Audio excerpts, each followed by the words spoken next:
오늘 우리가 읽은 이 본문의 말씀을 통해서 순종은 억압이 아닌 기쁨이다라는 제목으로 하나님의 말씀을 전하도록 하겠습니다. 오늘 우리 시대 가운데에서 정면으로 충돌하고 있는 단어 하나를 마주하고자 합니다. 그 단어는 바로 순종이라는 단어입니다. 우리는 어려서부터 부모에게 순종하고 또한 선생님의 말씀에 순종하고 나아가 직장 생활에서는 상사에게 순종하고 그렇게 순종하는 삶을 어려서부터 교육받고 자랐습니다. 그런데 요즘 시대에 우리가 살아가는 이 세계 가운데에서 이 순종이라는 말은 어떻게 보면 어떤 이들이 듣기에는 아주 낡아 보이는 이야기이고 받아들이기 쉽지 않은 이야기가 되어버렸다는 사실입니다. 그리고 어떤 이들에게는 어떤 이들의 마음에게 상처를 주게 되는 아주 위험한 단어로까지 비춰지게 되었습니다. 오늘날 사람들에게 이 순종이라는 말을 하면 그들이 즉각 반응하는 내용이 대체적으로 이런 식으로 반응합니다. 왜 내가 그렇게 순종해야 하는 거야? 아니, 내 인생은 내 거고 내 맘대로 할 수 있는 거 아닌가? 이런 식으로 반응을 하거나 때로는 내가 하고 싶은 대로 다 하고 살고 싶다라고 이야기한다는 사실입니다. 사랑하는 여러분, 저를 포함해서 여러분들은 일상 가운데 이러한 예를 든 이야기들에 혹시 동의가 되십니까? 혹여라도 살아온 삶 가운데 나도 저런 적이 있는데 나도 저런 때가 있었지 이런 생각을 혹시 동의하지는 않으십니까?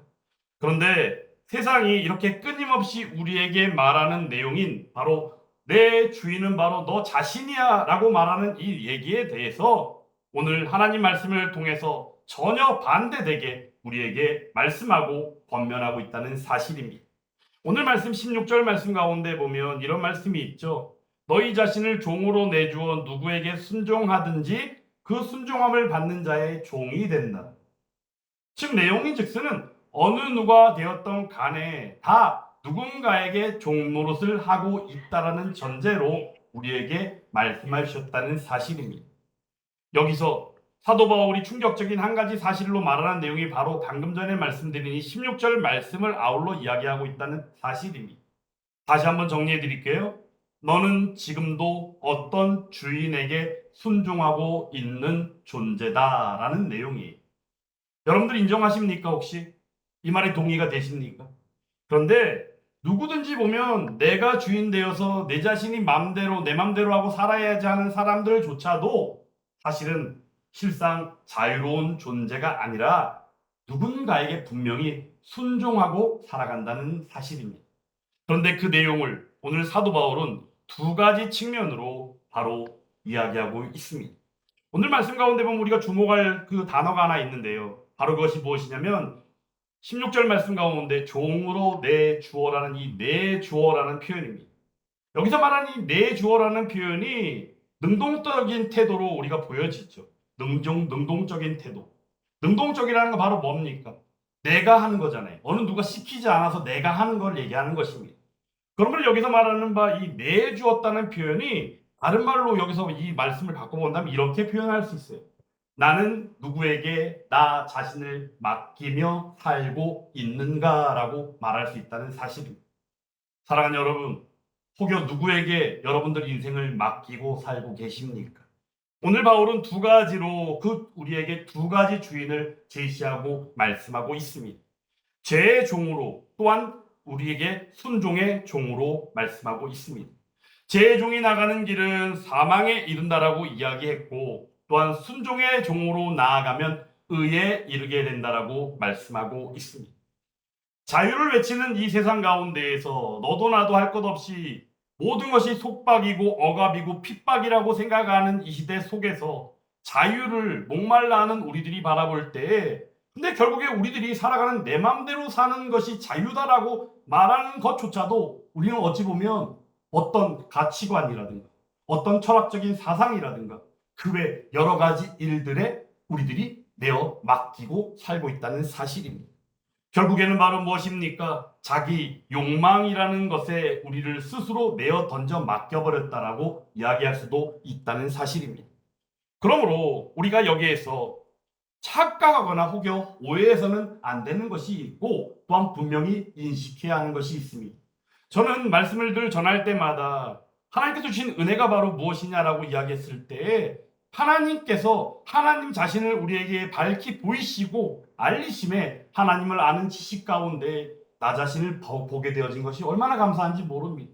그리고 그 보는 그 시점에서 제일 먼저 발견하는 게 바로 무엇일까요? 죄로부터 바로 그 죄가 무엇인지를 알게 되었다는 사실입니다. 그러므로 죄의 각성의 문제는 너무나도 중요한 믿는 사람들에게 있어서는 제일 1순위가 되는 문제가 되기도 합니다. 그런데 이 죄라는 것이 우리에게는 어떻게 다가옵니까? 매우 매력적으로 다가온다는 사실입니다. 죄는 우리에게 늘 이야기하는 게 바로 무엇이냐? 편안한 것, 손쉬운 것, 그리고 즐거운 것. 그래서 우리에게 추구하는 행복으로 나아가기 위해서는 죄를 통과하지 않으면, 죄를 짓지 않으면 아니 되는 것처럼 이 시대가 우리들에게 그렇게 이야기하고 있다는 사실입니다. 사실 오늘 로마서 6장의 말씀을 전하고 있는데 전체적으로 로마서 구조 안에서 볼 때 로마서 5장부터 8장에 이르는 말씀이 무엇에 대한 말씀이냐면 믿는 자, 믿음의 사람이 가지게 되어지는 확신, 어떤 확신이냐? 구원의 확신에 대하여 말씀하고 있는 부분입니다. 특별히 5장의 말씀을 통해서는 예수 그리스도와의 연합 가운데 누려지는 구원의 확신을 말하고 있고 오늘 본문인 6장의 말씀은 죄로부터의 자유로 말미암은 구원의 확신이며 7장의 말씀을 통해서는 하나님의 율법 가운데에서의 자유로 말미암은 구원의 확신을 말하고 궁극적으로 8장의 말씀을 통해서 성령 하나님의 역사 안에서 누려지게 되어지는 구원의 확신에 대하여 말씀하고 있다는 사실입니다.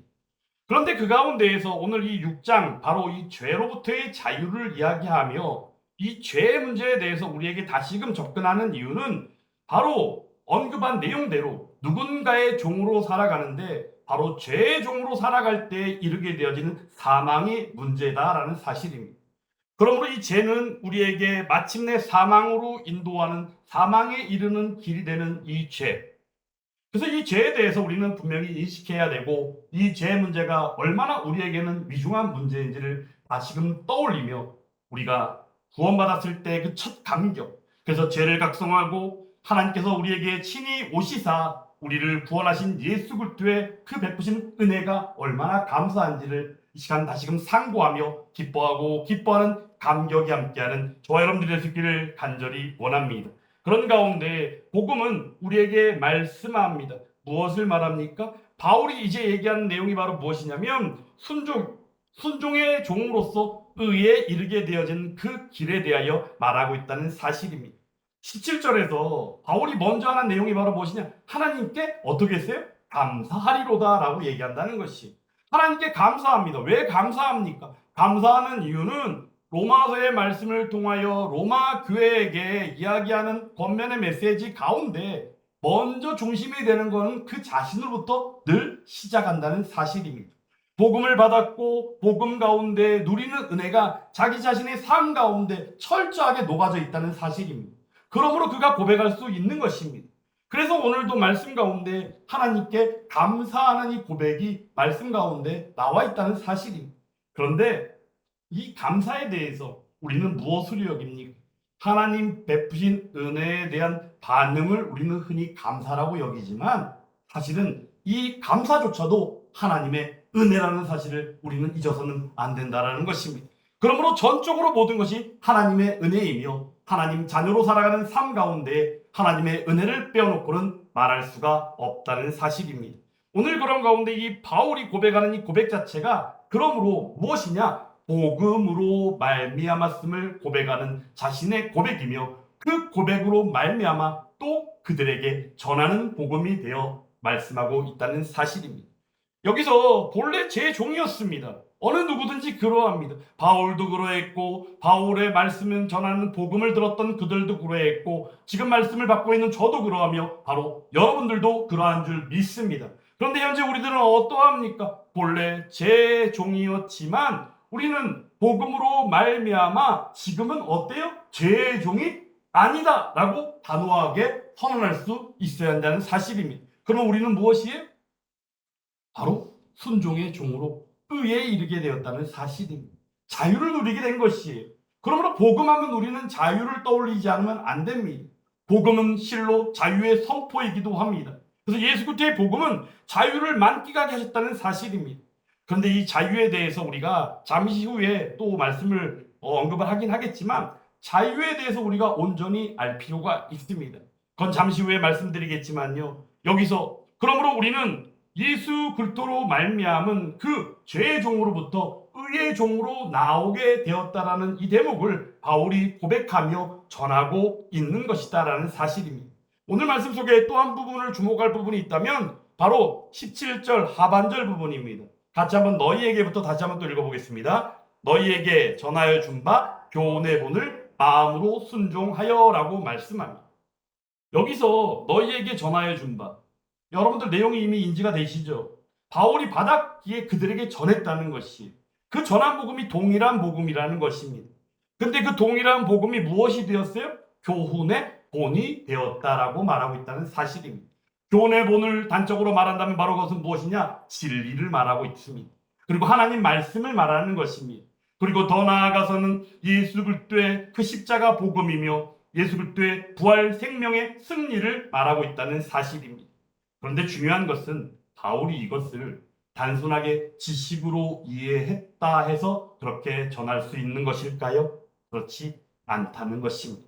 그러므로 오늘도 말씀으로 이렇게 말씀하는 마음으로 순종하여라고 말씀하고 있습니다. 여기서 우리는 이 대목을 통하여 바로 이 순종이 바로 무엇임을 알게 됩니까? 억압이 아니라 바로 확증을 하게 된다는 사실입니다. 억압이 아니다라는 거예요. 순종을 생각할 때 우리는 그것을 억압이나 내가 왜 순종해야 돼? 이런 이유를 댈 필요가 전혀 없다는 사실입니다. 왜냐하면 그 이유는 바로 그러합니다. 순종을 통해서 우리가 기뻐하고 기뻐하는 그 감격 가운데 이르게 되기 때문이다라는 사실입니다. 사도 바울이 실상 복음을 전하게 되어지는 이유가 바로 무엇입니까? 헐벗고 굶주리며 다니면서 죽을 고비를 수없이 많이 넘기는 가운데서도 복음을 전할 수밖에 없었던 이유는 바로 무엇입니까? 바로 우리가 생각하는 눈에 보이는 어떤 기쁨이 아니라 하나님께 주시는 그 충만한 가운데 누리는 그 기쁨이 감격으로 나와왔기 때문에 바울이 그러할 수 있었다라는 사실입니다. 그러므로 단순하게 어떠한 명령으로 받았기 때문에 어쩔 수 없이 따르는 것이 순종이냐? 그렇지 않다라는 사실입니다. 예수 그리스도의 사랑을 알았기에, 그 은혜를 받았기에, 그 은혜에 감격했기에 나아가 자발적으로 따르는 그 삶을 살게 되었다라는 사실입니다.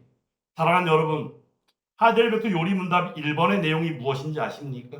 제가 사실 존 칼빈의 기독교 강의 가운데 너무너무 감사한 내용이 바로 얼마 전에 새벽 예배 전하면서 잠깐 언급을 했던 부분이 있지만 그 가운데 내용이 뭐냐면 창조주 하나님을 아는 지식 1권 가운데 1장 하나님을 알고 나 자신을 알 수 있다는 내용이 얼마나 감사한지 모릅니다.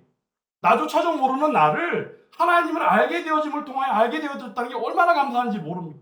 또 두 번째가 있다면 바로 그 내용이 바로 무엇이냐? 자발적인 삶. 근데 하이델베르크 요리문답 1번의 내용이 바로 무엇이냐면 삶과 죽음 가운데 우리에게 최고의 위로가 무엇입니까? 라고 질문했을 때에 내 몸과 내 영혼이 나의 것이 아니며 우리의 신실하신 구주 되시는 예수 그리스도의 것입니다라고 고백을 한다는 사실입니다. 예수님께서는 친히 우리의 머리털까지 다 세심 받으신 우리의 하나님이십니다. 근데 그 하나님께서 우리에게 십자가 구속이요 대속의 은혜를 통하여 죄의 종이 아니라 의의 종이 되게 하심으로 말미암아 우리가 살아가게 되었다는 거예요. 어떤 삶을 얘기하는 걸까요? 방금 전에 말씀드린 자발적으로 순종하는 삶을 살게 하셨다는 사실입니다. 여기서 말하는 자발적인 것은 바로 무엇입니까? 강제로 막 끌어가는 것입니까? 강제로 땡겨서 너 해야 돼 이렇게 얘기하는 것입니까? 아니라는 것입니다. 그러므로 율법조차도 죄의 문제조차도 우리에게 자유케 하신 우리의 예수 그리스도. 그러므로 우리는 그 은혜를 받아 누림으로 말미암아 자발적으로 따르는 순종의 삶을 통하여 이 순종이 억압이 아니라 기쁨이라는 사실을 우리는 기억해야 한다는 것입니다. 19세기 말에 프랑스 군대에 실제로 있었던 한 일화가 있습니다. 한 병사가 대대장으로부터 어떤 심부름을 명령으로 받았습니다. 보기에는 별로 대수롭지 않은 그냥 간단한 명령이라고 그럽니다. 근데 그때가 언제냐면 겨울이에요. 강풍이 불고 막 눈보라가 막 치는 환경 가운데에서 그 심부름을 좀 하라고 시킨 것입니다. 명령을 받은 병사가 이제 묵묵하게 경례를 하고 이제 임무를 수행하게 나갑니다. 몇 시간이 지나도 돌아오지 않는 것입니다. 걱정이 된 부대원들과 대대장이 밖으로 나아가 봤더니 눈 덮인 길 가운데 그 병사가 바로 온몸이 얼어붙은 채로 마지막까지 그 명령을 수행하기 위한 모습의 흔적을 남긴 채 죽어 있었다는 것입니다. 모두가 눈물 짓고 슬퍼합니다. 그때 군목 장교가 한마디 합니다. 이 병사는 명령을 따르다 죽은 것이 아닙니다. 그가 죽기까지 따르도록 만든 것은 명령 자체가 아니라 신뢰였고 사랑이었습니다. 라고 말했다는 사실입니다. 사랑하는 여러분, 이 시간 우리가 하나님께 순종하는 삶도 바로 그러하다는 것입니다. 우리가 바라볼 때 하나님의 말씀은 명령으로 받기도 합니다. 그러므로 우리는 반드시 그렇게 할 필요가 있는 것입니다. 그런데 중요한 것은 모든 하나님의 말씀의 핵심적인 내용은 하나님의 자비와 긍휼과 우리를 바라보시는 사랑의 눈길이 우선되어졌음을 우리는 기억해야 한다는 것입니다. 그러므로 우리는 하나님을 두려워해서 억지로 순종하는 것이 아니라 하나님을 두려워하고 떨리는 마음 가운데 경외하는 마음이 우리의 믿음의 기본일 수는 있겠지만 우리에게 그 죽음을 이기시고 생명으로 이끄신 예수 그리스도의 그 구원의 은혜로 말미암아 믿음으로 신뢰하며 사랑으로 덧입혀 나아가는 그 모습으로서 바로 그 말씀에 순종하는 삶을 살아야 한다는 사실입니다. 우리는 죄에게서 해방되어 의에게 종이 되었습니다. 이것은 사실 복음 가운데 핵심이 되는 내용이기도 합니다. 더 이상 죄의 종이 아닙니다. 사랑하는 여러분, 이 시간 우리가 선언할 수 있기를 원합니다. 나는 더 이상 죄의 종이 아닙니다. 나는 순종의 종이며 오직 예수 그리스도의 의로 말미암아 살아갑니다라고 말입니다. 그래서 이때 우리는 이 자유가 이 해방이 어떠한 방종이 아니라 하나님 주신 축복으로서 받아 누리는 하나님의 은혜임을 고백하는 저와 여러분들이 되었으면 좋겠습니다. 그러므로 우리들이 생각할 때 하나님의 뜻과 말씀에 순종하며 살아가는 그 인생, 그러므로 우리가 이 시점에서 자유가 무엇인지 우리가 분명하게 정의할 수 있어야 합니다. 자유하면 내 마음대로 하고 싶은 거 다 하는 거 자유 아닌가요? 그러면 반대로 하면요, 할 수 있어도 하지 않는 것도 자유네요. 요즘 그런 얘기하는 사람들이 있잖아요. 그죠? 내가 하기 싫어서 안 하는 게 아니라 할 수는 있어요. 근데 내가 그냥 마음이 별로 안 따라주네요. 그래서 그냥 하기 싫어요. 이렇게. 요즘 시대 사실 그런 이야기들 좀 들을 때 있지 않습니까? 자유라는 게 근데 그게 아니라는 것입니다. 우리 예수함교회는 개혁주의 장로교회입니다. 그러므로 하나님 중심 신학이라고 이야기할 수 있는 개혁주의 신학에서 자유를 말할 때 우리는 이렇게 말해야 합니다. 진정한 자유는 무엇인가? 하나님의 뜻대로 살 수 있는 능력과 기쁨을 회복한 그 상태가 바로 자유라는 사실입니다. 그러므로 이런 사실을 기억하며 온전히 순종함이 바로 어감이 아닌 기쁨 가운데 함께하는 저와 여러분들이 다 될 수 있기를 주님의 이름으로 축원합니다. 오늘 우리는 순종의 정의를 다시금 우리의 삶에 새기며 나아갑니다. 세상은 제 아무리 우리를 순종이 바로 억압처럼 여겨지게 우리를 만들어버리지만 성경은 우리에게 분명히 순종이 기쁨이라고 말씀하고 있습니다. 억압의 순종은 무너뜨리고 기쁨의 순종을 회복하며 나아가는 저와 여러분들이 다 될 수 있기를 바랍니다. 하나님은 우리를 단지 명령하시는 분이 아닙니다. 먼저 십자가에서 순종하심으로 우리를 살리신 구원자 예수 그리스도라는 사실입니다. 우리 하나님 예수 그리스도께서 죽기까지 복종하심으로 하나님의 의를 이루시고 완성하신 바로 그 구원의 성취 가운데 우리에게 그 구원의 감격을 맛보게 하셨다는 사실입니다. 예수 그리스도의 그 사랑이 결국은 우리의 순종을 이끌어낸다는 사실입니다. 그러므로 하나님이 기뻐하시는 삶, 자발적으로 순종하는 삶이 바로 우리의 삶이 되어는 것입니다. 오늘 이 말씀 안에서 우리는 우리 자신에게 질문할 수 있어야 합니다. 나는 과연 누구에게 순종하고 있는가? 나는 여전히 지금도 죄의 유혹에 묶여 있지는 않는가? 하나님의 은혜에 감격하며 순종함으로 진정 기쁨을 누리고 있는가? 이러한 질문을 함께하는 저와 여러분들이었으면 좋겠습니다. 그때 우리는 이렇게 기도해야 합니다. 존귀하신 하나님 아버지, 억지 순종이 아닌 복음으로 말미암은 자발적이고 기쁜 순종의 사람이 되게 하여 주시옵소서. 이제는 더 이상 죄의 종이 아님을 믿습니다. 기꺼이 나아가 의의 종으로 살아가기를 원합니다. 그런 복된 인생 되게 하여 주시옵소서. 이렇게 기도하며 오늘 말씀이 온전히 녹아지는 삶으로 나아가 한 주간의 삶도 온전히 감당하고 하나님의 기쁨이 되는 저와 여러분들이 다 될 수 있기를 주님의 이름으로 축원합니다.